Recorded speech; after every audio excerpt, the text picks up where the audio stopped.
د عمران خان رها کېدل اوس ناممکنه دي. په عمران خان باندې څومره کیسونه دي، په څومره کیسونو کې د دې ضمانت نه دی منظور شوی.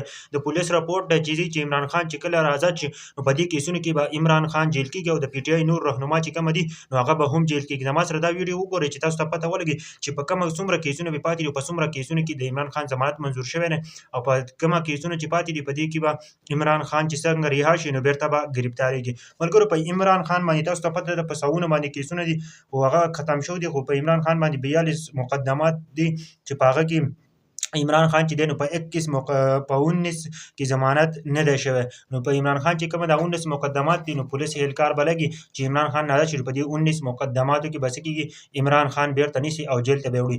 بیا شاه محمد قریشي چې دی نو په هغه باندې 16 مقدمات دي چې په هغې کې په 3 کې ضمانت نه دی شوی، په نورو کې شوی دی خو په 3 کې ضمانت نه دی منظور شوی.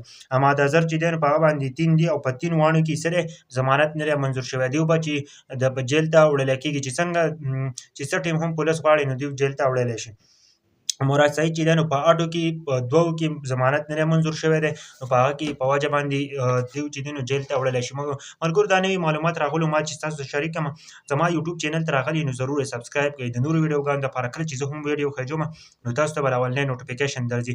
دا اوسنی خبر دی او اوس مې واورېدل او تاسو سره مې دا ویډیو ضرور شریکه کړه.